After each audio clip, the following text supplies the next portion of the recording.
back, Otafest listeners. It's the newest episode of the Otafest Podcast. Hello. Hi. Yay. You might have heard like a small mewling voice just now. I'm Jay. I'm Alfred. I'm Sara. And I'm Anna.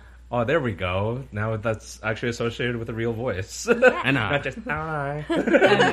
Anna. Yeah. So we have Anna here. She does new things with Otafest that we haven't had done before. So Anna's new Anna. Staff member, yeah. Yay. We're going to find out exactly who she is and what she does and everything like that in a minute here. But before that, let's get to some news and announcements. Okay, so no doubt you've heard by now, we've announced our cosplay guest. It is Andy Ray. She'll be at Otafest 2018.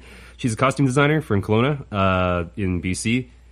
Just in case you don't know where Kelowna was. You know. She specializes There's multiple places, Yeah. names. Yeah. I don't know. She specializes in armor and prop construction, is best known for her group collaborations, including the Battle Armor Disney Princesses, the Sailor Scouts, and the Valkyrie Evolutions. You can also find her on Twitch, where she teaches weekly step-by-step cosplay tutorials. Actually, Andy's also pretty famous for appearing on a Vice article a while back, too. She was the subject of an interview by Vice News. Okay. Yeah, it was like a getting ready video. No, well, it was just like a about the cosplay community and like or like cosplay fame, I guess. Oh, I see. I think I actually saw that. I didn't read it or anything, but it came up on all my social media at one point. Yeah, well, I'm subscribed to Vice News, you know, because I'm a SJW libcuck, right? But it's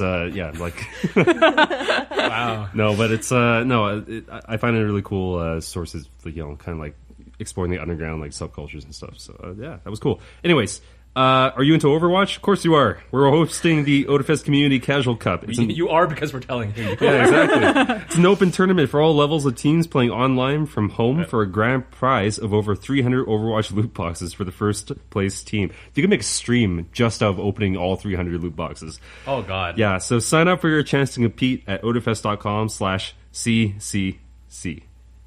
Not the Spanish CCC, just 3 letters. 3 Oh, letter wow, C's. that's so confusing. It's CCC. Community Casual Cup. 3. Speaking of C's. Yeah, speaking of C's, the next like, announcement what? that we have. Speaking of cosplay, Just add another C. Yeah. what? Who? Look, this feels very poorly thought out. Bayfar came out with that one. C3 and C4. Wow, which one are you going to enter? Yeah. Speaking of cosplay, registration for Clara Cow's Cosplay Cup is online. C4 is an international regional cosplay competition where you can win the chance to represent Canada in the Netherlands and win a trip to Japan. Additionally, Otafest Idol registrations are now open, plus applications to the Cosplay Showcase and the Skit Contest open on March 1st. We wish the best of luck to all of our talented community participants. There's only 94 days until Otafest 2018. Buy your tickets, please. Go do it. Sell a kidney. You know, I don't really care. I don't think our event warrants selling a kidney.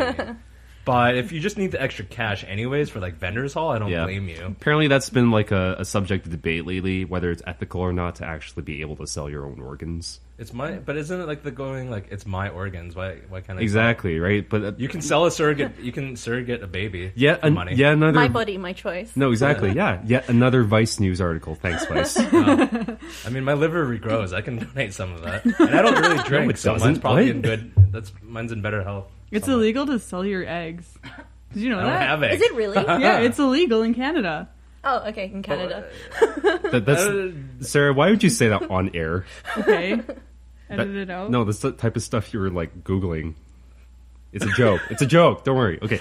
No, I mean, well, that's actually really interesting because I have a topic on here that's related to it. We could get right into it just really quick. Do you? Well, yeah, scientists in China, they clone, like the same way that they cloned Dolly the sheep, they made 2 monkeys and they're 2 long-tailed macaques. Macaques. Macaques? Macaques. Macaques. You know, I swear, the very first clone human is going to be some sort of illegal project coming out of China. It might be an illegal project, but I've already thought about, like, you know, obviously it's going to be, like, cloning humans is going to happen. Yeah. Like, it just will. You know, you could be like, there's moral, you know, don't play God, blah, blah, blah. Unless you like burn down all the facilities that have like bioengineering like capabilities, it's gonna happen one day. Yeah, I mean, science fiction has always speculated that it's gonna happen in secret. I'm pretty sure it's gonna be like Elon Musk or one of his companies do it. I mean, he does everything just because anyway. It's gonna be expensive if you it's like a project. But here's the thing: like, there's definitely got to be some like okay practical usage for human clones. Like, I mean, it's kind of sad, and I don't want to get into like the really deep dark sadness of it. But like, what if you like miscarry a child? Yeah, something like that. That's true. I mean, they already have something like that with designer babies. And oh yeah, that's right. Well, there's going to be legislation. Your Asian child could have blue eyes. Yeah, there's definitely some kind of legislation that's going to be put in place for that. But anyways, yeah. Speaking of Elon Musk, man, he's appeared in 2 consecutive episodes because he does so much crazy shit that it's like. Well, recently he's done a lot of crazy shit. Let's put it that way. It's like, you know what? I'm just going to distract the world with, you know, the fact that I built a flamethrower because I could, but also I launched a car into space because I could. My favorite thing about this, besides the fact that he sent a car into space, is the number of people who are like, you should have done it for scientific purposes. He's not a government organization. He's just like, yeah, let's just do it. But he has done it for scientific purposes. He needed a payload. Yeah. He's a privatized organization. So therefore, the contributions he's currently making are of the spacefaring variety, not the I care specifically about what my payload is. It's like he has no obligation to send a specific science project or anything like that. Yeah. Which is why I love it. Yeah. But it also just makes me laugh at people just like, oh, there should have been like a child science project on there. He's not NASA, you know. Like, no, I actually think it needs to be symbolic. Yeah, I think it's really cool though because car's a great idea. No, it is because he's demonstrating a heavy lift vehicle, right? And like, what better way than to lift an earthbound car, right? Yeah. And apparently, it's only the 4th electric car that's been in space because the other 3 were actually the moon rovers. Yeah, I was gonna say. Yeah, that is the best fact. Yeah, I thought it was. It looks really inspirational though. Like I did put a picture up here, but if you haven't taken the time to, like you don't have to watch if like spacefaring or like rocket launches aren't your thing. That's fine. Just look up videos of like the Tesla car in space. It looks really. My favorite photo though is the very last one that was taken. It's like a driver's side view, right? Yeah. But you can see the entire planet. Oh yeah, through the windshield of the car. That's such a cinematic. It's so sick. When I saw that picture for the first time, I was at work, so I wasn't really paying attention to exactly what was happening. Sure. And I honestly thought there was Elon Musk in that suit in the car. He's not coming back. He's driving off into space. It's like, no, he's coming back. It's fine. Yeah, no. But then when I got home and actually looked up what was going on, I was like, oh, okay, it's not Elon Musk. No, he's going back to his people. And it makes so much sense. Also, like, I just want to like put out like a brief retort to the people who say this has no scientific purpose. Keep in mind, okay, that this rocket, if you don't know the details, right? Like they've been working on a way to return this rocket is important. Yeah, they want to work on the ways to return the stages back to Earth, right? So like initially they were trying to land stuff onto platforms floating in the middle of the ocean, but they were only able to replicate it like once out of like 4 launches or so, or something like that. This time it was 3 different stages. All 3 stages came back safely and landed on platforms and then floating in the middle of the ocean. So they got that technology pat down, and it's a heavy lift vehicle. Did you see the video of the booster rockets landing vertically? Yeah. I saw that. I was like, this is incredible. Just watching the booster rockets landing instead of just being like, boo. Yeah. It was so good. Yeah. It's pretty nice. He's going to save the planet. If he doesn't hold it hostage like a Bond villain. I saw a funny little tweet. I don't remember if it was like faked or not. But it was just him saying like, "Oh, people have been asking what my full name is. My full name, Elon Musk, stands for elongated muskrat." And I was like, I don't know. Definitely real name. That's just eccentric enough to kind of throw us off. You know what I mean? Maybe he's like Krang and Teenage Mutant Ninja Turtles, right? Like the robot controlling, or like a organism controlling like an organ, an organ body. Okay, yeah. He's got a host body or something. It's actually some alien intelligence. I mean, I wouldn't be that surprised. No, I wouldn't either. No. What kind of name is Elon Musk? He has a European. He has the key to all our credit cards too. He owns PayPal, so. Or I don't know if he owns it still. He's the one. No, he does. But he started it. He started PayPal. Yeah, that's how he made his millions. Was PayPal. Yeah. Didn't he develop the encryption for it as well? Yeah. Well, he failed there. I got hacked like a year ago, and I'm never going back. I'm serious. Like I never really used PayPal that much, but once my account there got compromised, I'm like, nope, never again. It's time to buy Bitcoin, man. Now it's buying. I mean, it's in free fall right now, so at least it'll be cheaper. Now it'll only cost me $4,500 a coin. Man, I mean, now's the best time to buy. It's not like it's a bubble or anything. Yeah, it's not like people have literally lost billions of dollars. It's literally all my family chat is about. So my siblings, we have a family chat. And my brother's about to get married, but no, we're not talking about the wedding or going to like his. No, you're talking about crypto. Literally, all they talk about is cryptocurrency. No, so what they're telling you is like for the wedding, and don't get them like some gift that's like I don't know. I don't need a blender. Just get them cryptocurrency. It's so funny. I'm like, it has intangible value. I like send them a message like, okay, so what time is everyone landing? Do we have plans for the hen night and stuff? And they're just like, yeah, so now's the right time to get into this cryptocurrency. I'm like, my God. Can I just have an answer so I know when to book my flights? The people who get into crypto don't shut up about crypto. That's like being a vegan. Yeah, exactly. I'm sorry, vegans, but it's real. No, but it's like now this is like the cyberpunk version of like veganism, you know? It's like you have to get into this. I'll tell you, like, I'm a level 3 Bitcoin owner. No, I don't know. Like, it's interesting, but it's not safe. It's not necessarily smart. I don't know if it's not safe. It's not. I don't know enough about it to make so many judgments. You know what? On the actual concept. Alfred, here's the best way you can think about it. You recently bought a house. Would you rather have a house, or would you have Bitcoin that could either own you 5 houses or a half closet somewhere at a friend's house? What I think everyone should just invest in is Lego. Yeah, Lego? You know, Lego's got a huge it's more valuable than gold now. Yeah. So everyone should just invest in Lego. Just I think also, like you mean the actual brick itself? The brick. But I used to work for Legoland. Random fact that I love telling people. Uh-huh. Do you know Lego is the world's biggest tire manufacturer? Tire? Why do they make tires? Like little rubber tires for the cars, but it's the world's biggest cool. tire manufacturer. Is it real? Is that really a tire? Is that what qualifies as a tire? It's a little rubber tire. It counts. Even they have little grips and everything. I guess that beats out like Hot Wheels. I used to sell them individually. I played with them. I know what they look like. I know how Lego. they operate, but are they? Yeah, it was one of the facts on the hotline, because you call the hotline like, did you know Lego is one of the world's I'll give it up biggest that they win based on like sheer numbers. Yeah, but they can't possibly beat on like an actual like volume of like.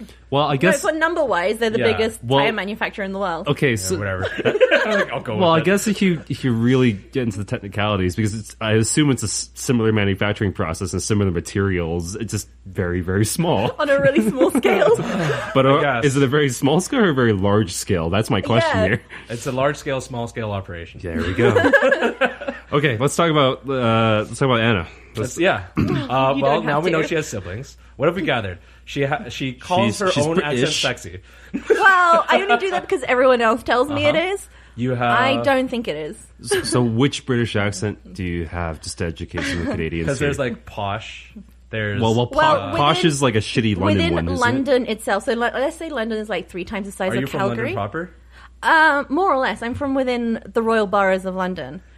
Words that I'm sure royal boroughs. Okay, let me explain London. Is that like you guys. a suburban? So you have the city of London, which is where all the banking and everything happened, and it's the original city of London, which is a 1 mile by 1 mile square part of London. And where's Buckingham Palace and all of this? That is not in the city of London, but it's in what is now known as central London. Oh. And then as soon as you get out of what you call Zone 1, these are like the transport zones. So once you get out of Zone 1, you are now in Greater London. And Greater London goes all the way up to where I live, roughly. This is probably like Vancouver. It's a lot worse than Vancouver from the sounds of it. Because it's a lot more, like, population density is a lot more than Vancouver. That's not saying much. Canada has a population of 32 or 33 London has a population of 10 million. Yeah, the state of California has more people than we do. But we have a really good transport system, which you don't realize how good it is until you go outside of London. No, but I mean, it's just confusing because it's so sprawling, right? I've seen the entire tube map, and it's just like, holy. It's terrifying, isn't it? It's not that confusing. Yeah. Well, how long have you been? How long have you been in Canada? 18 months now, I think. For the record, I'm asking these questions from a genuine standpoint because Sarah and Alfred know Anna. I don't. Yeah, I actually have no idea. I've known Sara for a while. She was one of the first faces I saw when I came. Since first time I ever came to Canada. Yeah, before she moved to Canada. Why is this? Were you guys in a Ruby group together? Yeah, she's my wife. Yeah. Okay. I thought I saw wife for a second. Yeah, I heard she's wife my too. wife. I was like, sure. So how I ended up in Canada was Legally. Yeah. How in a suitcase just told them it was cosplay stuff. I interviewed a friend of mine who's a cosplay here. I work for a company. It's not even a company. A page. I keep calling it a company, but it's a Facebook page called Food and Cosplay. Food and Cosplay, yeah. And I interviewed a friend of a friend of mine, and we just became friends. And then I was coming out to BlizzCon in LA, and she's like, you know what's going to happen? The week after BlizzCon, you should come to Calgary because Otafest is happening. And I was like, oh, okay. What do I do? It sound like we do a festival about otters. Otafest, darling.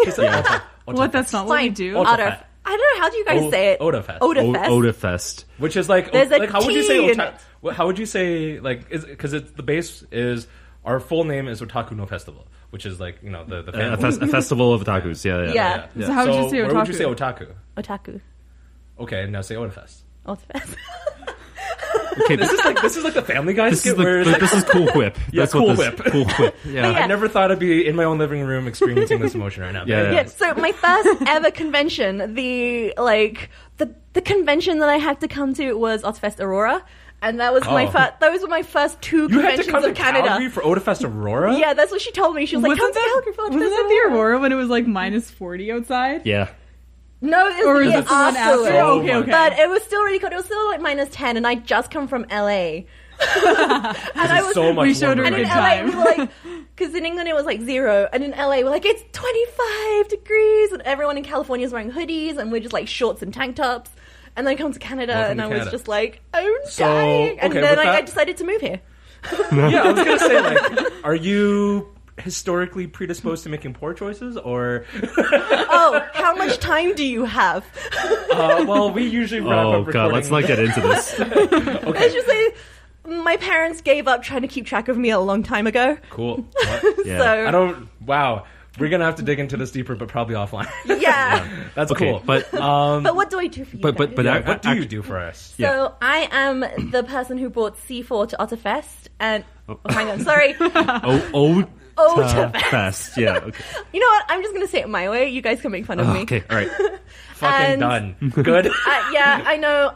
I've just resigned to the fact everyone's going to make fun of me. And I'm also the C4 organizer for you guys. Mm-hmm. And so anyone who enters C4 or sends us an email about C4, I'm the one who will be replying. Awesome. And yeah. And her wonderful accent. Well, you won't hear my wonderful accent. You can imagine it. You're going to imagine it. You're going to read it in her voice. Now you know, yeah. But it's been really funny, actually, because the people who've been entering C4 are actually, at least half of them, I also do a lot of photography, cosplay photography. Mm-hmm. And it turns out I've kind of arranged photo shoots with them all already for other costumes, and I see their names. I'm like, wait a minute. Oh, so it's like this is gonna clash. Well, I mean, this is it's alright because I'm not the judge. I'm just the person who puts their names. Yeah, in no, everything. it's a small community though, right? I mean, like it's a far cry from the European communities where like C4 is normally held, right? Because I mean, travel for one thing is far easier. Yeah, exactly. So, I mean, like I'm pretty sure like the German and like the Dutch community cross over at some point, right? Yeah. In Europe, everyone especially in the competitive cosplay scene. Yeah. Everyone's friends with everyone. Yeah. So except now because Brexit's a thing, maybe it's not so easy for people to get in and out. It'll be harder at customs. It'll take longer to get across into Europe. It depends on what they decide. Yeah. They haven't finalized the customs controls yet to get out of the UK. So that's actually going to be a thing now. You have to think about I know. He's kind of Can we not talk about Brexit? Oh my god! I don't with an actual British person on the show, especially someone who voted to stay. The whole tight knit community thing is broken up a bit, right? But actually, of course, yeah. In Europe, you'll find actually friends tend. If your friend is a judge, and you're entering that competition, your friends tend to be harder on you. Because they expect more from you. So you disappoint me, right? Yeah, pretty much. I entered ECG a few years ago, and I lost out to one person, and my friend was the judge, and she came up to me afterwards like, dishonor on your cow. And they just walked away, and I was like, fine, you can walk home, because I was supposed to be giving her a lift. So did you guys hear that? You take a photo shoot with Anna. You're also setting yourself up. It's basically prejudging at that point. Exactly. She'll pass it along to the actual judges. No. A lot of people have just been sending me, instead of emailing the C4. A few people have just been like, so can I ask a question? Is this allowed? I'm like, just email the C4. I cannot be bothered deal with this. I want to talk about locations and timing for shoots. If you have C4 questions, send them to the C4 email. So for the people who have not already entered and may not be totally aware, because we kind of glossed over it last week when we can only make the announcement because I actually did want to get Anna on for the episode because you know the thing. I am not a cosplayer or a cosplay photographer or involved in cosplay in any way. So therefore, I am like genuinely curious. So you have all the info. So like I've seen CMVs and such of the con where C4 is held. AnimeCon. At AnimeCon, and like those are some incredible CMVs. And especially when you see it's based in The Hague, which is kind of like where is it the European courts are? But The Hague, or is it the international courts? But I should know this, but I don't. I think the European court is Brussels, and the international court is The Hague, like the UN and all that kind of stuff. I have no particular resident. But The Hague is such a beautiful place. Like my friends and I, instead of going to AnimeCon last time, we literally just walked around the streets dressed like Korra and Asami, just taking photos everywhere, or like with Dragon Ball, because everything is. I mean, it's Europe. Yeah. The city is like 1,000 years old. Right. So. But anyways, it's obvious the caliber of costumes that are going into this, but like the C4 competition itself. Yeah, what can like people expect? I guess, right? Like, so is it going to be like a typical skit contest? So C4 is primarily the organizer says that he mostly wants to put on a good show. So unlike all the other big competitions around the world, usually it's split 50-50 performance and costume. Mm-hmm. C4 is split 60% performance and 40% costume. Right, okay. So if you have a very, very strong performance but not a very strong costume, you still have a chance of winning. Alfred, you could bring out your L cosplay. Oh my god. Like the lowest, the easiest cosplay, but the best skit. You guys should enter as like your persona costumes. That'd be cute. That would be seen cute. those. That would be cute, yeah. I can't plan a performance, though. Yeah, me neither. You just jump in and out of a Alfred's TV. too freaking busy. Yeah, and I'm hosting a lot of main event stuff this year. I can't even do that, yeah. Sucker. But yeah, so we have C4 is mostly focused on performance because a lot of when you know the history of C4, because I've gotten drunk with the organizer a few times.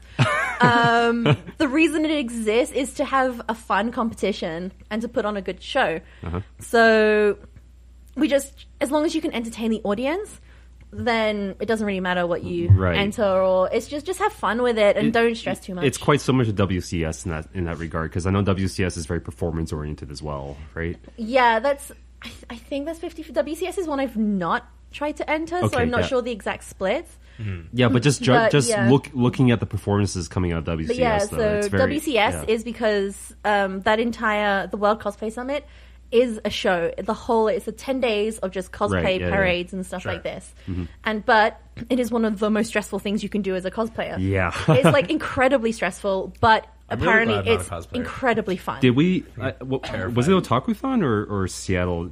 Otakuthon? Yeah, we went to a panel about WCS and it looked very intimidating. Just like the rules and the process of getting involved and such. How many countries are involved? For C4? C4? For C4. Yeah, C4. I think Canada's going to be the 17th country. Oh, dang. Yeah. We're awesome. But they're really excited. As soon as C4 was announced in Canada, my friends who are the organizers of the European C4s, and as well the organizer of C4 Network, Australia, they literally all just sent me private messages going, "Suck it," and I was just like, "What do you mean? Like we're gonna beat you? Tell Canada to bring it." And I was like, "Okay, fine, I'm gonna bring it." Tell Canada to bring it. Tell Canada to bring it. It's currently the Winter Olympics. We're already bringing it. Yeah. Oh no! Looking at the caliber of people, like some of the people who have entered C4, I'm like, we're going to bring it. Yeah.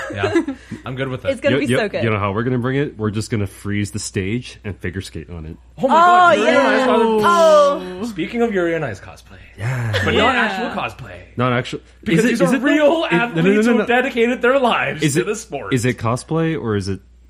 No, I don't know. It's art imitating... life imitating art. I saw a tweet by, I think it was like the Canadian like figure skater or whatever, and he's like, I did JJ style on actual TV. Oh.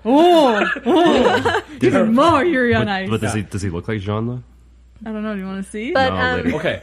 Anyways, can we? Let's wrap up C4 a bit. Yeah. Yes. But yeah. What else do you want to know? What does C4 stand for? Like, why does it stand for Clara Clara Cows? Yeah, why is Okay, it so cow? It sounds. reason- I want to point out that when I first heard of it, I'm like, this sounds really American, and it sounds like some dairy company's sponsor. sounds so from the Netherlands, like so Dutch. Clara Does Cow. it? Dutch. Yeah. Cows? Okay, so Clara... God, cows. Anime Yeah, can't have- Alberta's known for cows, sir. It's not bad. So Anime can't have these two mascots. I think there's like a little milkmaid Clara, who I and think then Clara's is cow? called Marika or something, and the cow is called Clara Cow. Okay. So it's Clara Cow's Cosplay Cup. It's like if you Oh. named your cosplay competition after one of the Otafest.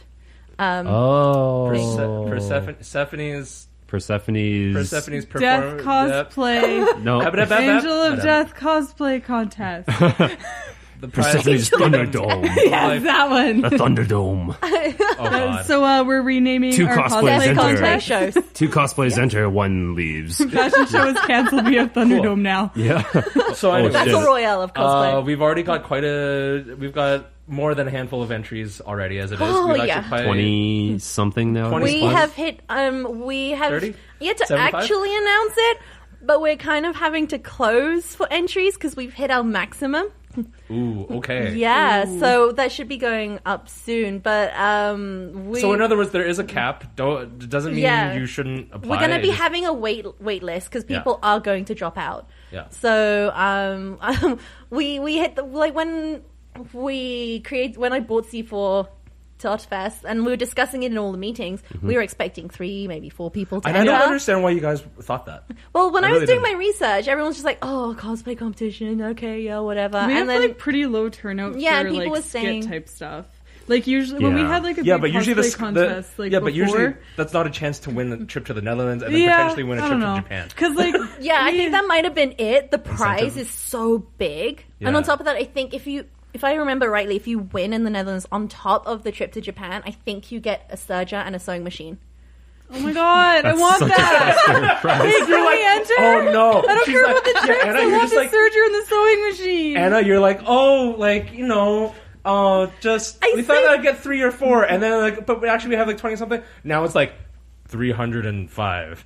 Well, and all I'm, of us want the sewing machine. I'm planning to get a first place prize as well for the winners in Calgary. So Awesome. it's like instead of just being like, here are some like maybe I don't know, maybe tickets to Ozzed and some flights. It's like also here's something to physically hand you on stage. Yeah. But the thing I'm planning to get, I'm really hoping will pique people's interest. All Like right. it's something that can be used by armorers, seamstresses, prop makers. I've thought a lot about this, so hopefully it should appeal to everyone. Steam one. Heat gun? How is the seamstress going to use a heat gun? Sounds You can interesting. like burn. I don't want to announce it holes yet. and stuff. Yeah, Because that's I fair. can't guarantee that I'm gonna get it. Cool. But I'm like working towards it. Cool. Slowly but surely. Just a whole loom of fabric. Yes. An entire loom. It's called a bolt. Bolt? Excuse me. Is It's that a what it bolt. is? A loom is what you weave the fabric on, but I like am a cosplayer. but one thing I will say to anyone who enters and anyone who gets through to the finals in C4, be prepared to drink a lot. Because C4, like AnimeCon is famous for its parties. I mean, you're in Europe. You are in Europe. We are in Europe, and I will also give I you wonder what the drinking age is in. I hope the you drinking like. age in Europe. In so The mainland Netherlands? Europe, the buying age for beer and wine is 16. For liquors is 18. In the UK, the drinking age is 5. The buying age is 18. Yeah, but the drinking age, it's probably important to explain that the drinking age is when you're accompanied by like a parent or guardian in your own home. Yes, Or something so, that. like- When you're Actually, being given. In the UK, if you're accompanied by a parent or a guardian at a restaurant, you can buy alcohol from the age of 14.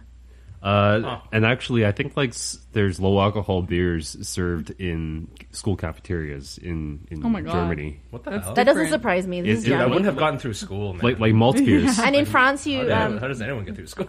in France as well, Well, a low lot alcohol. of kids start off with like diluted wine and slowly work up to full Yeah. wine. Like I started off drinking like a glass of water with a few drops of wine in when I was like 5, and then eventually when I was 14, it was more wine and less water. It's a different culture, man. Yeah, when I was That's like really 14, weird. my So it's dad not a just started taboo giving thing. me wine. Yeah, it was Like when I was full like wine, when and I it was was like disgusting. 8, they'd give me like a bit of like champagne or like white wine or something like that for like Mm-hmm. New Year's or something like that. I'm Yeah. gonna say But, getting like, And then That's you how I like do it. drink it, and you're like, why do adults do this? Interesting. Yeah, it's true. Yeah. Yeah. But yeah, so just be prepared to drink a lot because the parties at AnimeCon are amazing. Well, I hope you drink if you and win. people from all over the world will bring alcohol from their countries. Oh, that's Ooh, what can we bring from Canada? That's kind of like a Yeah, tradition. so we'll just... That's why I'm wondering, what do we bring from Canada? Maple whiskey. Maple whiskey, yeah. Maple. Actually, no, if you Craft want... beer. Just maple little or sugar or, candies. or actually Crown Royal, just straight up Crown Royal, Yeah. because like Canadian whiskey is famous for being Prohibition era stuff. If you smuggled bring into whiskey, the organizer for AnimeCon and C4 will love you. He's a whiskey collector. Oh, yeah, okay, but is yeah, it Crown- whiskey with an EY or whiskey with a Y? I'm not enough of a Rye man. whiskey, corn. No, one of them is for Scotch, one of them is for any kind of whiskey. It's true. Yeah, like the whiskey with an E is just mainly for Scotch. Ah, fair. Yeah, right. okay. There we go. So make sure you bring the right shit. Bring the right shit. Anyways, okay, you didn't answer my question though. What British accent do you have? This is very well, important. He has according to to know. my English friends, I no longer have a British accent. What? You have Because- some bastard accent. I know. According to the Canadians, I was a joke, sound but okay. Australian. No, you don't. But the thing is, No. I would have like a southwestern accent, like from around Wimbledon. 'Cause that's where I grew up, near Wimbledon. Wimbledon. But London Okay. alone has nearly 100 different types of accents, depending Okay. on. If you know London, you can usually pinpoint what area of London someone's from by their accent. Can I you only do know like Cardiff. And That's not That's England. Welsh. That's Wales. Welsh. That's yeah, Welsh. it's a Welsh accent. Yeah. Yeah, But yeah, Scots but- I can pick out. So when people like Australian. British accent, I'm like, yeah, but what kind of British accent? We have like hundreds and thousands of different accents within England, like England alone, let alone Terrifying. Scotland and Wales and Ireland. And I'm just like, Can you do BBC English? probably if Can I you do tried. a thing where it's like you sound like David Attenborough or Michael Caine? Michael Caine is Cockney. Okay, so my Yeah. housemate, she Your spent, They live in an apartment. No, She calls no, it no, a no. housemate. No, your housemate. No, she doesn't live in an apartment. She lives in a flat. a flat. Yeah, A I always, flat? I've started getting my housemate to call it a Roommate. flat. Yeah, a flat. She's not a roommate because I don't live in the same room as her. Then couldn't you say flatmate instead of housemate? You don't live in a house. Interchangeable. Whatever. Let me just tell you my Terrifying. story. I hate this. All of this is terrifying. So when I first moved in with my housemate, flatmate, whatever, Person that you live she spent a month trying to figure out how to get me to say two particular words, and her boyfriend plotted for ages and ages how they were going to say this, and then one day she just came out and said, "Anna, can you say beer can?" it's that Because she silly wanted thing. me to say bacon with a Jamaican accent. Yeah, it's bacon. And so she just like spent ages trying to be like, how am I going to get Anna to say beer can without her realizing? So yeah, she plots didn't all the work. time trying to get I don't know me. why you would have to plot. Is she it just want- she didn't want to go like, hey, can you say beard can? Apparently her boyfriend was too embarrassed to actually ask me. So he was like, we need to plot this. I plotted And then a lot of things in my the- life. That's not something you need to plot. Michael Caine Michael thing Caine, was like yeah. another one Oh, they my tried name's as well. Michael Caine. Get out. Yeah. But no, the David Attenborough thing as well. He's amazing. I've seen him in person as well. Oh wow. But it's kind of one of those things that we do. It's like, and here you see the local English people. No, was it no? That's actually pretty good for David Attenborough. I And hear it here on you the see monitors. An Essex boy, just in his natural habitat, in a nightclub, with his orange skin and slick backed hair. Oh, you mean No, Vito? it's perfect. No, it's a chav. Chav? Other people may call them chavs. Chavs. We're going to go vote for And Cheeky here you Nando's. see the female of the He's species. the Archbishop of Banterbury. Except, Banterbury. I think Attenborough like crunches like the end of his sentences. I don't know how to describe it. He's a lot more a lot of that. I think, sound. honestly, if and when David Attenborough dies, more people will be upset about what that. do you mean by if? He He's will going die. to live forever. He's going to die. No, he's going to live His forever. brother died. But Or I Keanu think Reeves. more people are going to be upset about his death than like the Queen. Probably. Oh, yeah, Because he at is this point. like, Well, the BBC will no longer have nature documentaries worth watching. yeah, this is true. At Well, that point. I don't know who else is like an iconic British voice though. Like it's Stephen Fry's up there. Stephen Fry's up there. Stephen Fry's he up did there. a commercial for Pokemon Go. Did he? Yeah, it was basically almost like. Did you see his Welcome to Britain video for Heathrow Airport? No, and he's I don't think basically, here are the rules of Britain, and it's all just, if you're British, you know their jokes. Yeah. But if you're not British, you think they're serious. And Oh. I was watching it going, oh my god, if anyone actually watches this and takes this seriously, they're going to get slapped. No, my favorite narration from him is just like he did the Hitchhiker's Guide in 2000, like the 2005 movie. Sure. Oh yeah. Oh god, that was like when I envision someone like narrating that book, I envision Stephen Fry now. So I'm trying to think who else would be iconic. Like for the Brits, any member of Monty Python or Rowan Atkinson would be, but I don't know if they would be quite his so... His voice isn't as distinctive, I'd say. Outside of Ian the McKellen? UK... Ian McKellen's up there, Yeah. Sir Ian McKellen, thank you. Patrick Stewart's up there. Oh, Patrick Stewart, yeah. Patrick Stewart's he has quite a bit of American accent. Well, yeah. But I mean, like, the majority of those, like Shakespearean actors, yes. yeah. There are definitely people from within the UK, then the UK, like, we would be like, yes, that person. But if outside of the UK, no one would know who they are by their voice. Who's the most iconic American voice for you? Morgan Freeman. Morgan Freeman. Mine is Samuel Jackson. No. Morgan Freeman. It's Morgan Freeman. It's Morgan Freeman. I get that. We got quite a bit off track there, but that's fine. No, that's fine. No. The thing that I want to point out, because the Olympics are happening now. Yes, okay. So we talked a little bit about Yuri on Ice and how the Japanese skaters... Yeah, so there's a pair of skaters, Miyu Suzaku and Ryuichi Kihara. Mm-hmm. They skated to Yuri on Ice soundtrack during their short program. It's not something that they just pulled up for the Olympics. That'd be stupid to think. Yeah. It's something that they developed in practice and at other competitions leading up to the Olympic one, but it's just kind of like... Seeing it actually happen is kind of like a little bit surreal, but it's the soundtrack is quite nice. And if you know, like, I haven't watched the whole show, but like the Born to Make History song is like a good sports. I love the theme song. No, they did the piano version though, isn't it? Yes, but like I'm just saying, like overall, it fits. I only actually saw half of that because I was watching it on Twitter, and someone only posted 2 minutes of it, so I've only seen 2 minutes. I watched. I'm a pretty big sports geek kind of dude, so I stayed up to watch the opening ceremonies. That was at about 3:30. I kind of wish I got a running commentary from my dad via email. So I woke up at because my dad lives in Korea.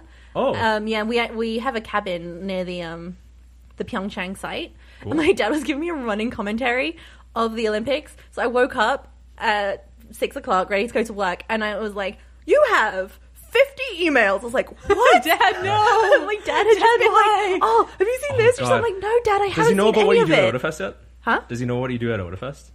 Does he know about Otafest? Dad doesn't really care. He just cares that I sew things and take pretty pictures. Because I'm like, if only I could have gotten him to send them to like the C4 application email, just so you'd be like, oh my god, like you wake up in the morning. I go, how many more? Because your dad was a photographer, right? Yeah, so my dad has been doing photography for 45 years. So I've been brought up around cameras. All my family do photos. I need to talk to your dad. Oh man, talk to her brother. My brother. So there's me. How much film does he shoot though? Okay, you should talk to the dad. Yeah, my dad does. Yeah, he's very much. He still has all his enlargers and stuff all in our loft. No, you guys call it attic, right? Loft. In our loft. Oh no, I thought a loft was like another type of like apartment. Yeah. For you guys, but for us, a loft is your attic. Right. So we still have all like the enlargers and stuff and all the chemicals. But I threw away the chemicals just before I came out to Canada because they would been sitting there for 5 years. I was like, I'll just move those away. How expired are those, Alfred? Depends if they're color or black and white. It was, we did mostly black and white just because in our house they would have been fine. Have like 5 years. We could use a red light in the house, but we didn't have a room where we couldn't use a red light. Right, yeah. But yeah, so I started off with travel photography, and now I've gone into cosplay photography. Cool. My one of my other brothers, he's gone into food photography because of what he does where he lives. My middle brother, I have a lot of siblings. Mm-hmm. My middle brother went to the London College of Fashion, is a fashion photographer. He shot for Elle, Vogue. He's worked for Burberry and Gucci, and he owns a very interesting family. What have I done with him? Sounds like this. Yeah, but like you sound like. I mean, I'm not saying it's a bad thing. It really sounds like the equivalent of like. This is like a really old school thing where it's like the parent was into this, so the family will be raised into this, and then your last name will be changed into like the clickers or something. I don't know. Okay, anyways, and he's got a photography studio in London, but he's sponsored by Adobe, Broncolor, and Hasselblad, so he didn't pay for any of his equipment. He's just been sponsored. They just gave him equipment to use in the studio. That's sick. So, That's and then my disgusting. youngest brother and my youngest sister. You can't see this right now, but I'm starting off into space, contemplating my decisions. Yeah, and then my youngest brother and sister, they're a lot younger than the rest of us. So they just like stole our equipment and got really good without really needing to try. But my youngest brother got featured. His nature photography got featured in a magazine when he was 14. You're a very proud sibling. I am like that. so proud of him. And you're the middle sibling. Do you want to know what? I'm the middle one. Yeah. The worst thing about the one who owns the studio is he failed all his high school exams. He failed all his high school exams, and he got into the London College of Fashion after 3 years of photography. The new world. It's like you don't need to be a high school graduate anymore. Anyways, anyway, okay. Photography, good. Why did the photography come back up? to because it's your fault. Yeah, it's my fault. Anyways, back to Pyeongchang. Okay, so esports apparently is a thing. Esports is a big thing, especially I didn't in realize Korea. it was in the Olympics. Yeah, It is. This is related to It's the an Olympic Olympics backed because esports event. It's the first esports program that's been partnered, like a event that was partnered with the Olympics. Like, right. Of course, it would be Korea that did it. Of course, it's Korea. Well, it has to be. I mean, well, no, there's a chance it could have been Japan. No, No, it would be it's Korea. Korea. No, esports by its current definition is a I guess. Korean phenomenon. Yeah. But- Canada does well at the Winter Olympics, and we do well at esports Olympics apparently because the top female, one of the top female StarCraft 2 players, Canadian Scarlett Hostin, she won the first ever Olympics back to esports StarCraft 2 tournament. There was like a field of 18. She was the only female. Yeah. And she beat them all out. Yep. Because she is amazing. I follow her on been, Twitter a It's little been bit. a while since I've watched StarCraft 2. But Because it's really fallen off this. yeah, no, well, the bigger competitors. good on her. She stuck to it. But like I remember back in Wings, she was like a rookie, right? And like her first tournament that she won, it was her first time playing on an actual PC. That's crazy, right? Yeah, because like she was playing on a laptop at 12 frames a second. Prior to That's that, how she got good, man. yeah, that's how she got good. Yeah. It's like hardship. it's like the old Rocky movies where you'd see like Rocky's training against slabs of meat, and then like Yeah. Ivan Drago's like in the gym, like working out with like super advanced machinery, and here's Rocky just like literally punching away and running up like hills and stuff like that. Yeah. That's exactly what it is. Or for it's her. like shine on, shine off. yes, Yeah, exactly. Yeah. But no, that's sick. But like I don't know, it's interesting that the Olympics have actually latched onto this as like a competitive thing, right? Yeah. Because I mean, there are the Olympics of chess, right? Yes. Like I mean, like chess is technically an Olympic sport if you look at it, right? There's no actual chess event in the Olympics, but you know, so I'm interested to see where it goes. It's just like the acknowledgement of basically like it doesn't have to be physical for it to be a competitive nature. That qualifies for Olympic. Oh, now who has their phone on vibrating? Oh God! Oh, We're in the middle of, oh, sorry. a couple spat. Oh, Yeah. no. okay. I'll Anyways, just like intro with this way a little bit away. Anyways, But yeah, no, I heard about the esport thing. Like, I think it was just after the London Olympics, yeah. and I got more curious about it once they introduced golf as an Olympic sport. And I was like, how's golf an Olympic sport, but esports are not? So I'm really happy that it's becoming a more recognized thing. I mean, esports has been in my life since. Well, The real question is forever. where the cutoff is. Yeah. well, golf is surprisingly physical. I mean, Tiger Woods, like he's had knee surgeries because like actually his technique is wrong, so he's actually destroyed his knee just out repetition of the movements. And his mental game got crushed after, the whole his scandals. wife The whole scandals and stuff, all yeah. that stuff. And like, you have to be in your prime mentally and physically to compete at that level, right? Yeah, exactly. Like you just do. So Yeah. it's not really that surprising. But again, where do you draw the line? Like, or Oh, like, no. Yeah, you like- could say Yeah. like chess. If chess becomes an Olympic sport, and let's say StarCraft 2 or like Overwatch or something like that becomes an Olympic sport, does somewhere along the line, like I don't Well- know, checkers become an Olympic sport? Does or Well, I does- mean, again, chess already is like an Olympic sponsored sport, right? So no, I get that, but like, where does the line stop if we start going into the non-physical activities, it just depends on the balance of the game. I'd say. yeah, right? I think it depends on like competitive risk? Like you know what? I Yeah, mean? it's not like the game's not balanced, right? It's like it's I not know, gonna I know. work, right? Oh, But what I am looking forward to being. Apparently, skateboarding and inline skating are going to be introduced Yes. sometime soon, which Yeah. I'm really looking Yeah, forward finally to. it's moving away from the X Games, right? Because like I remember like back in the 90s, the X Games were like the X Games were huge. just X Games like- are still amazing. Yeah, it's I still really watched fun to watch, yeah. because again, huge sports dude here. I watched sports dude. I watched X Games, the snowboarding halfpipe event leading into Pyeongchang, and Shaun White. Everyone knows who Shaun White is. Oh my god, some of his stuff at the last Winter He laid down a perfect friggin' score, and he got beat overall. He had a run that was 100 points, like that's the absolute tops for a single run. He laid that down. It was friggin' insane. So, this 5'3" Japanese boy, who's 19 years old, beat him over the course of the 2 runs. That's crazy. I didn't see his practice run, but the last Winter Olympics, his final run, Shaun White's final run. Oh my god! I was just like, it's insane. How are you going this high? He gets like 25 feet of like in the half pipe. I'm like, but what are you? That's higher than a friggin'. Didn't he do like some kind of like 1080 spin or something? Like some breaking. crazy it's a spin or something. 1440. That's 6. Isn't that 6 rotations? I know he did some crazy, like the most number of rotations that you can It's do. insane. Yeah. And I remember watching it just like, what? Like it's like even if you don't have to be like super into it as I am, but to not you be can able, appreciate if you can't appreciate it, like the just the physical ability it takes for that, and then like the training and everything. Like the guy goes in he has the money too, Shaun White, but he goes in the mountains and he designs his own half pipe so he can maximize his training and how much air he pumps off when he gets off the wall. That's crazy. Yeah. Well, I actually haven't been watching. I don't normally watch the Winter Olympics. I'm a bad Canadian that way, but like I normally watch the summer ones. But like, I don't know you anymore. See, I'm no. not bad. Well, okay. The thing is, the last Winter Olympics were kind of like, just like with Sochi, and all the like the drama around Sochi. All the drama, right? Because there's no drama at the Korean Olympics. Well, there was the at whole, least it's not as bad as like this is just like, let's make peace. I thought it was nice because before the Kim Yoo-na was the one who lit the Olympic Kim Yoo-na torch. Is queen, by the way. Yeah, but she was handed the torch by a North Korean and a South Korean pair. Yeah.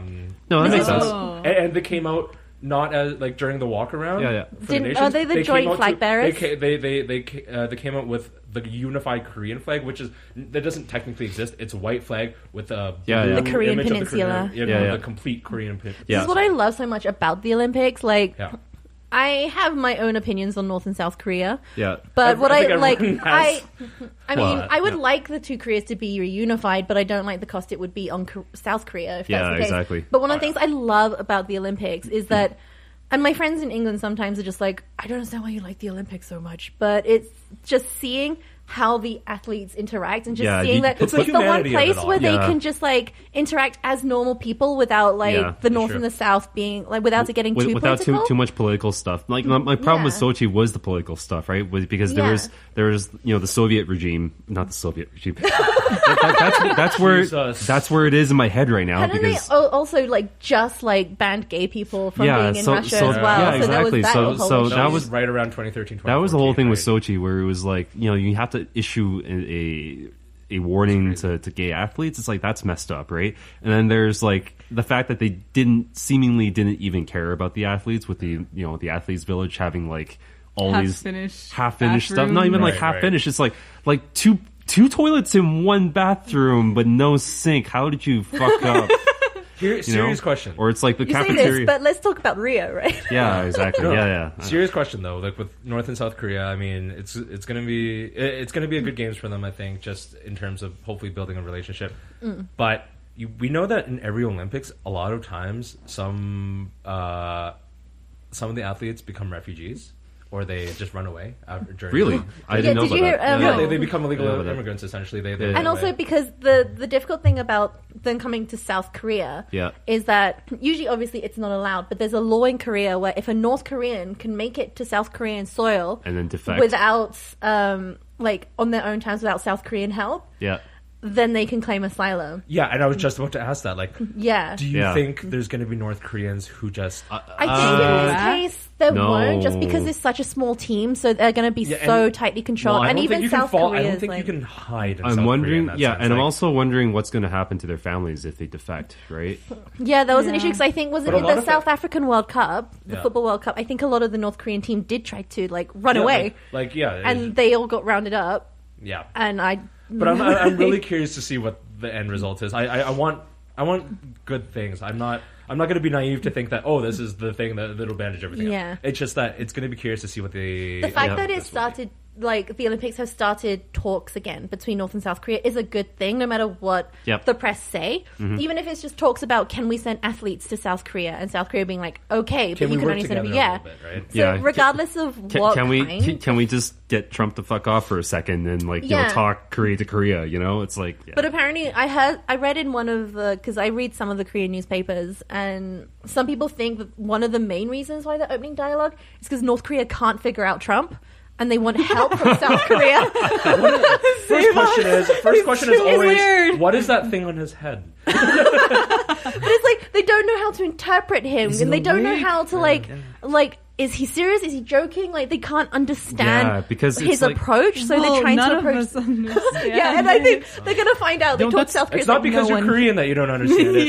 It's because you're a human being. See, that's really interesting though, right? Because in the West, we view this North Korean regime as like super monstrous and it kind of is. Well, it is, but propaganda and all that, right? But it's like there's a rhyme to the reason, or a reason to the rhyme, rather, right?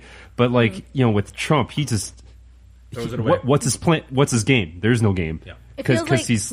It's like, was it like prodding an angry lion? You have lawful. Why are you doing lawful evil, and there's chaotic evil, right? Yeah. Like Trump is he's chaotic neutral because he looks up for himself. Yeah, chaotic neutral, but or he's the one who takes the whole character sheet and burns it versus like what. I like this D&D reference. I know that. That's I understand this. That's one of the very few things I knew about Anna coming in. Is that I play a lot of Dungeons and Dragons? Yeah, she does D&D, so I'm like, maybe this is a good thing, but I don't really want to ruin a great tabletop game. The actual reason why I bought C4 was to get free access to Matt Mercer, don't you know? I mean... if Matt Mercer goes missing during Otafest, it's not me. Matt's gonna be busy. Yeah, I know. So I've kind of seen the bits of his schedule. Yeah, it's It's like one thing to the next. Yeah, we're trying to get him into as much stuff as possible, but it's like it's tough. I've heard that he's really good to his fans, so even if you don't see him, maybe during an official thing, I'm not encouraging you to stalk him at his. Please do not stalk. I'm literally not saying that. I am saying, try to know that he tries. Yeah. Know that he tries. Do you want me to use the C4 contestants as bodyguards? Perfect. Okay. I could be a bodyguard. Yeah, you literally went to security. Yeah, exactly. So, it's anyways. But yeah. Yeah, I haven't really been watching any of the games, so I think I think it's gonna be. The thing is, we actually have cable. I have no excuse now. So yeah. Well, I was kind of planning I'm gonna watch it after work every day, and then I kind of stupidly made plans with the one sitting next to me. So now I have to have a movie night instead of watching the Olympics. Can we watch the Olympics yeah, we instead? could. I don't mind. Do you think? Do it. Do you think our friend will get really mad if we watch the Olympics? She really likes watching curling. So if there's curling, curling is going on already. It started 2 days ago. It's been playing. No. It's been I was trying to watch it live. Wait, you watch curling? Well, curling is like watching tennis. It's so hypnotic. It's kind of is. Curling. It's like curling's a good I don't one. really enjoy sport. watching tennis, but I live in Wimbledon. I've been to Wimbledon tennis a few times, and I'll literally just sit there and watch a tennis ball just go over the net over and over. And I don't. It's kind of. Is it true that tennis fans are the most well-behaved fans of any sport? No, because it's okay, there was a study a while back where it's okay, obviously the worst behavior are football fans, right? But then it's football, not hockey fans, football to the rest of the world. Okay, soccer, yeah, football hooligans. Football hooligans. British football hooligans. Actually, you know what? I would almost put. Well, what happened to tennis fans? What happened after the Super Bowl, right? But anyways, tennis fans aren't really disruptive.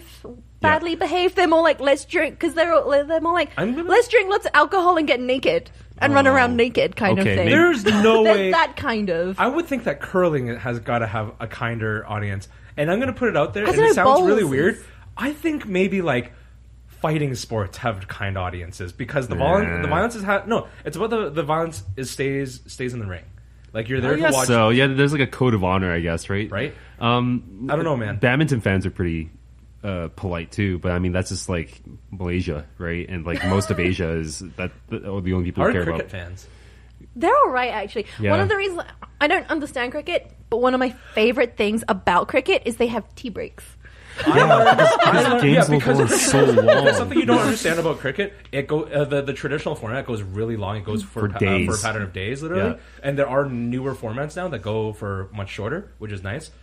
However, I also used to not understand cricket, but I watched a Let's Play of like there's sports video games. Yeah. Oh, okay. Of a Let's Play of Don Bradman's cricket or something like that. And basically, the people that were playing also didn't know anything about cricket, so they went through the tutorial and they went through the thing, and I was like, I am literally learning the game through a video game. Well, and this is actually really cool. I know the basics of cricket because I had to learn it at school because British It's like schools baseball, and stuff. but upside down. The British version of baseball is actually called rounders, and it's not a diamond. It's this like really weird, messed up shape. It's Why not is it called round. round? I don't know why it's called rounders, but it's kind of like baseball, but only girls play it. I suppose and you it's could- like hockey, only girls play it. What? And like the British version Okay, of well, basketball's called I think netball, you meant and only ringette. girls play it. Well, I think only girls play ringette. Well, ringette and field hockey is very. I Like, guess the closest thing to like female-dominated, I rounders feel. would be more like softball, I guess. yeah. But with a softball, yeah. tiny bat, the bat's only 1 foot long. Ugh. And the ball is like ridiculously hard That sounds because I real got weird. hit by the ball once in the arm, and I kind of Britain's almost weird, fractured man. my arm. Like, Oh my okay, God. like the sports culture over there is Britain's great. so different because, okay, obviously there's like, football and such, right? But I mean, like, motorsports are huge in Europe, right? Like, Formula Formula One. One's Motorsports amazing. are huge in America too, but they're limited to turning like, left in circles. NASCAR. Yeah, that's the thing. Well, Like, okay, well, we don't yeah. understand. Like That's a stamina You're sport, kind that's of why. Yeah. racing. We're just like don't you say not- our Canadian does rally. Canada does rally. Canada's Racing. sometimes, but like rally's huge in Europe. I know that, right? Like a lot of the Scandinavian nations are huge on rally, I'm right? I'm a rally sport fan. Yeah. But to be exactly. fair, like the British think that about like American football too. It's like you're playing rugby with armor and you stop every 2 seconds. Yeah, and then Whereas in NASCAR rugby, is it's like Oh, yeah. balls on the floor, pile up. Although I will say I don't like watching Australian football. I like watching rugby. Yeah. I don't mind watching NFL, but they have too many ads and it starts and stops too much, so Yeah. it's not very fun. Australian rules football doesn't make any freaking sense to me. I don't like It's how. 'cause it's Well, no, that's not Australia. true. It makes sense. I just don't like the way it's played because you kick it all Yeah. the time. You punt it away all the Yeah. time, or you punt it in front instead of just doing like laterals or forward passes, and it just Yeah, and Canadian football is actually pretty fun to watch. It is. But anyways, no, I'm just kind of This like is the most non-geeky episode I've ever I- done. We're geeking out on sport, okay? I don't even care. Anyways, no, but I mean, apparently NASCAR is actually super technical because it's all about like giving and taking and like giving people the lead, knowing when to pass, not causing a crash in the pack. For I NASCAR? can. Yeah, it's actually NASCAR is it actually an amazing sport? it's a mind in game. terms of- It's a mind game. It's not really physical unless like you have to. I really, can't watch it, but Yeah. I understand why it's a sport. I think Yeah, about it kind of exactly. similar how cycling relays in Yeah, exactly. velodromes. Yeah. Yeah. Because And- my and family's a that's huge cool, cycling family, so it's just like, okay, you need to know when to pass. Yeah. and do all this kind of weird stuff. because I know there's different disciplines in that. They do this weird one. I think it's like Pursuit or something like that, where like there's a lead and a guy behind, and then they kind of do like slow laps because the guy in lead is not trying to you give talking up. about And then NASCAR? like what? Like, you talking about NASCAR No, or this is cycling? cycling. Oh, cycling. This is okay. cycling. Yeah. Do you know what I'm talking about though? Yeah, so the reason they do it like they like warm up to it obviously, and they like Yeah.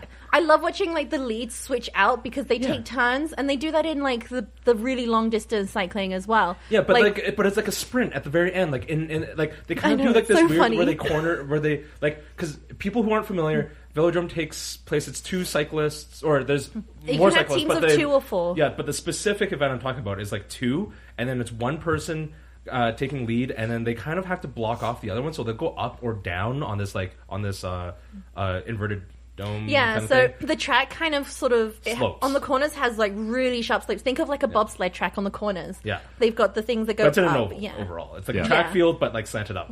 And then, but again, they block each other off, and then in the last like 50 meters or 100 meters, all of a sudden, like when they figure out when the trigger point is, then like the lead goes, and then like the second person goes, and then they just literally just friggin' go for it.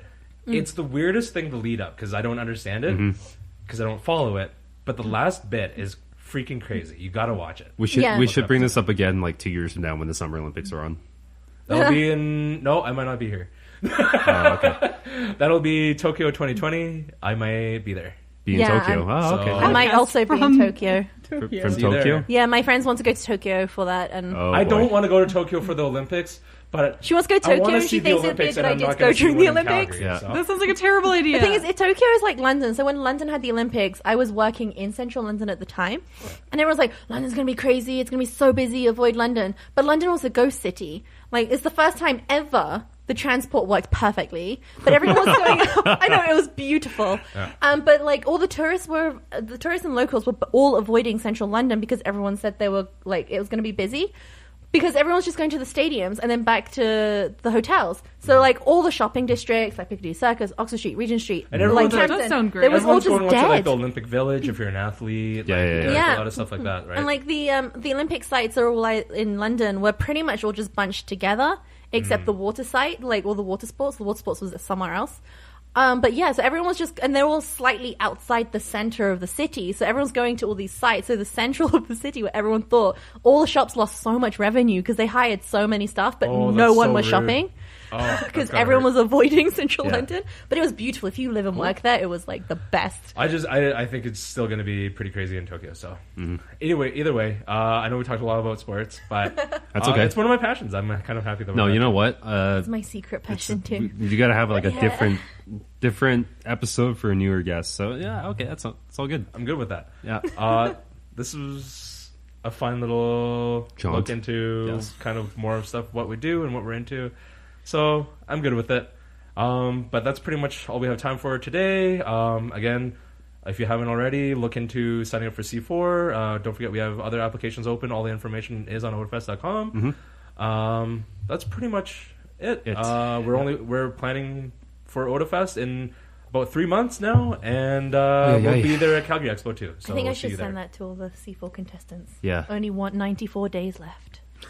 Just to freak about. Honestly, 94 days I have from a con planner point of view, it's a nightmare. Yeah.